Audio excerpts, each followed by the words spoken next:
V-Guard presents कौन जीत रहा है, को पावर्ड बाय सेंसोडाइन एंड विमल। बोलो जुबां केसरी।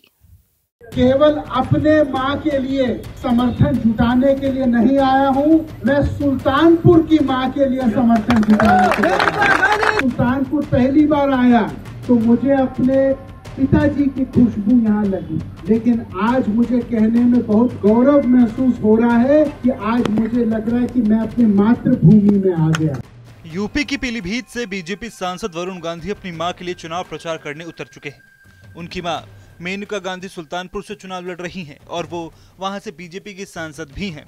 बीजेपी ने इस बार वरुण गांधी के बदले पीलीभीत से जितिन प्रसाद को टिकट दिया। जितिन अभी यूपी सरकार में मंत्री हैं। टिकट कटने के बाद से वरुण गांधी अब तक बीजेपी के किसी भी कार्यक्रम में नजर नहीं आए, लेकिन अपनी मां मेनका गांधी के पक्ष में वो प्रचार कर रहे हैं। इस दौरान वरुण गांधी ने सुल्तानपुर से भावनात्मक रिश्ता जोड़ते हुए कहा कि वो अपनी मां के लिए नहीं बल्कि अपनी मां के लिए समर्थन जुटाने आए हैं। जिसके बाद जनसभा में मौजूद लोग मेनका गांधी जिंदाबाद के नारे लगाने लगे। इसके अलावा वरुण गांधी ये भी कहते नजर आए कि अगर सुल्तानपुर का कोई शख्स कहीं भी जाए उसके साथ एक पहचान जुड़ी है कि वो मेनका गांधी वाले सुल्तानपुर से है। केवल अपने माँ के लिए समर्थन जुटाने के लिए नहीं आया हूँ, मैं सुल्तानपुर की माँ के लिए समर्थन जुटाने के लिए। चाहे गरीब हो, चाहे असहाय हो, चाहे निर्धन हो, उसको पता है कि चाहे वो लखनऊ जाए, चाहे दिल्ली जाए, चाहे बनारस जाए, चाहे कहीं जाए, जब वो जाता है तो उसके साथ एक पहचान जुड़ी है। उसको केवल ये कहना है कि हम सुल्तानपुर से हैं, तो लोग कहते हैं वो मेनका गांधी वाला सुल्तानपुर, वो वहां से आ रहे हैं। सिर्फ इतना ही नहीं, इस दौरान वरुण गांधी ने अपने पिता संजय गांधी का भी जिक्र किया। जब मैं सुल्तानपुर पहली बार आया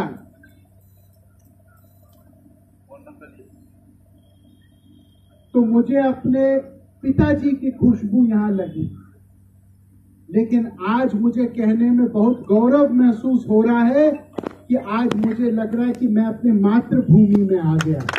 गौर करने वाली बात यह रही कि इस जनसभा में वरुण गांधी के पीछे न तो बीजेपी से जुड़ा कोई पोस्टर नजर आया और उनके गले में पार्टी के पटके की जगह धार्मिक पटका था, जो कहीं न कहीं उनकी नाराजगी को जाहिर करता है। मेनका गांधी ने 2019 में सुल्तानपुर लोकसभा क्षेत्र से लगभग 14,000 वोटों के अंतर से जीत हासिल की थी। इस बार बीजेपी और मेनका गांधी का लक्ष्य जीत का अंतर बढ़ाना और सुल्तानपुर पर अपनी पकड़ मजबूत करना है। मेनका गांधी सुल्तानपुर में आक्रामक तरीके से प्रचार कर रही हैं और रोजाना 20 से ज्यादा सार्वजनिक कार्यक्रमों को संबोधित भी कर रही हैं। वी-गार्ड प्रेजेंट्स कौन जीत रहा है, को पावर्ड बाय सेंसोडाइन एंड विमल। बोलो जुबां केसरी।